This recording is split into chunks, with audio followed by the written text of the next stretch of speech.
তৃণমূলের দুষ্কৃতীদের তাণ্ডব, অর্থাৎ এই মুহূর্তে যে খবরের বড় আপডেট, রাহুল গান্ধীর ভারত জোড়ো যাত্রার কর্মসূচিকে তারা বাধা দেয়, অর্থাৎ গো ব্যাক স্লোগান দেয়।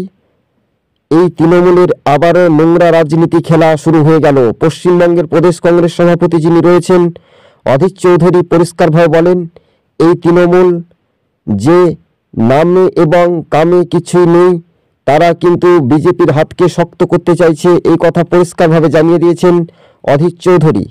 এই বিষয়ে রাহুল গান্ধী তিনি দেখেছেন যে তাদের ইংরেজিতে অক্ষরে লেখা রয়েছে যে এই রাজ্যে তৃণমূল ছাড়া কেউ থাকবে না, অর্থাৎ তৃণমূল কতটা চোর।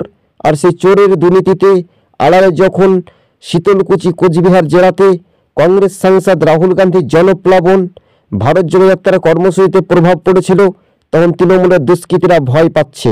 কেননা এই রাজ্যের একাংশ তৃণমূল চাইছে না যাতে দিল্লিতে কংগ্রেস ক্ষমতায় আসুক, তারা চাইছে বিজেপি ক্ষমতায় আসুক, তাহলে এইগুলো চুরি করতে আরও বাটপারি রাজনীতি করতে শুরু করবে বাংলার বুকে তৃণমূল।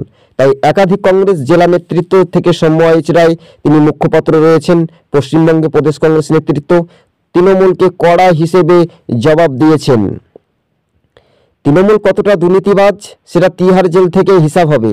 রাহুল গান্ধী সংবাদ মাধ্যমে তিনি বার্তা দেন ইন্ডিয়া জোটই ক্ষমতায় আসবে, কিন্তু এই রাজ্যে তৃণমূলের একটা যে চোরের দল রয়েছে, সেই চোরের দলটা বুঝতে শিখেছে যে চুরি করলে 7 খুন মাপ আছে, কিন্তু চুরি করার বদলে এতই চুরি করো যে তিহার জেল থেকে আর বের হওয়ার চেষ্টা হবে না।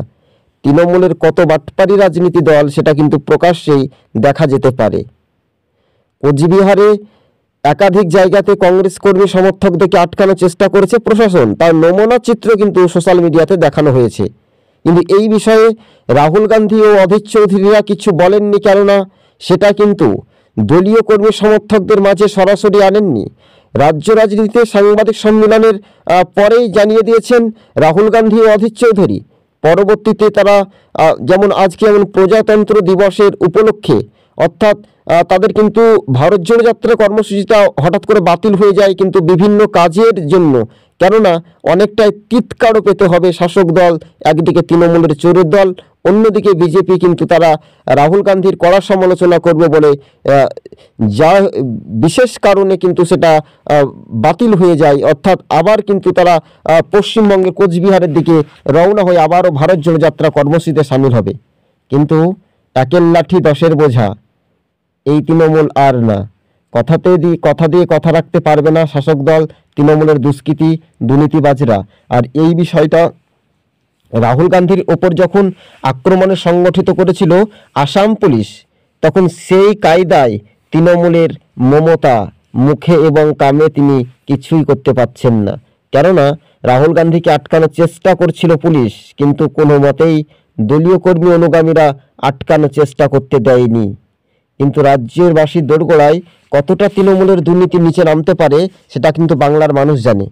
তৃণমূল এই রাজ্যে খুন করে মানুষকে, তৃণমূল এই রাজ্যে মানুষের প্রাণ কেড়ে নেয়। পঞ্চায়েত ভোটের সময় বা লোকসভা ভোটের সময় বা বিধানসভা ভোটের সময় যে কোনো নির্বাচন হলে চুরি করে তৃণমূলকে জিততে হয়। এই চুরির পাপের ভোগে মাসুল তৃণমূলকে আজ না হলে কাল পেতে হবে। কিন্তু রাজনৈতিক সমীকরণের মানচিত্র রূপরেখা হিসেবে আগামী দিন কোন পথে এগিয়ে যাবে রাজনৈতিক দলটা, সেটাই এখন দেখার, ভবিষ্যৎবাণী করতে পারে। কিন্তু এমনটাই ইন্ডিয়া জোটের এবার ইন্ডিয়া জোট থেকে ঘাড় ধাক্কা দিয়ে তৃণমূল নেত্রীকে বাইর করে দিতে পারবে কংগ্রেস। অধীর চৌধুরীদের এতই রাগ, কিন্তু এই যে রাগ আগামী দিন কতটা প্রভাব পড়বে, একের লাঠি 10-এর বোঝা, তবু করি আশা, মনের থেকে কাজের যন্ত্রণা বিজেপিকেই দিয়েছে মমতা ভালোবাসা।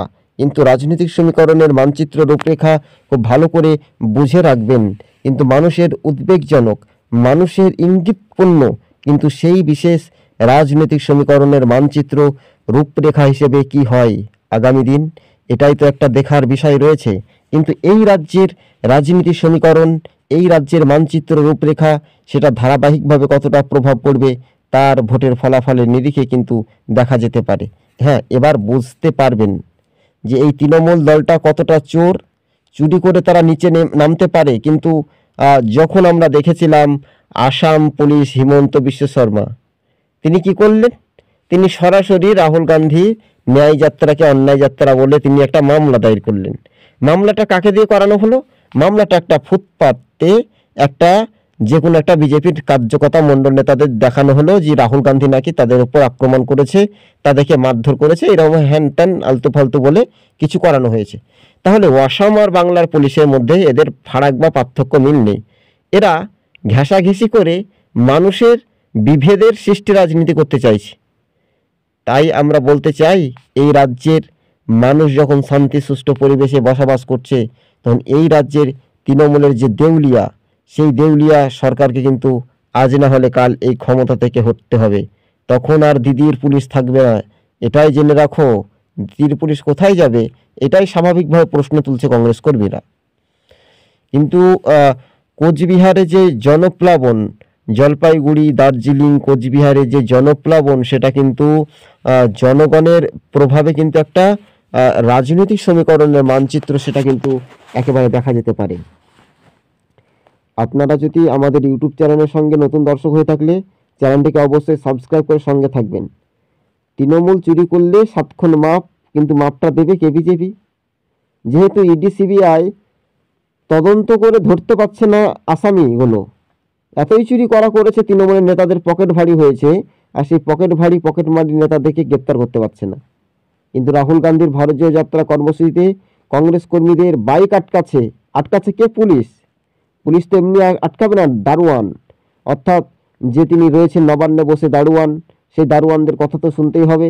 এই দারোয়ানদের একটা কথা উদ্দেশ্য করে দুটি আমরা বিশ্লেষণ করে রাজনৈতিক সমীকরণ পর্যবেক্ষক হিসেবে আমরা আজকে একটা নিউজ সরাসরি কিন্তু প্রতিবেদনটি তুলে ধরেছি।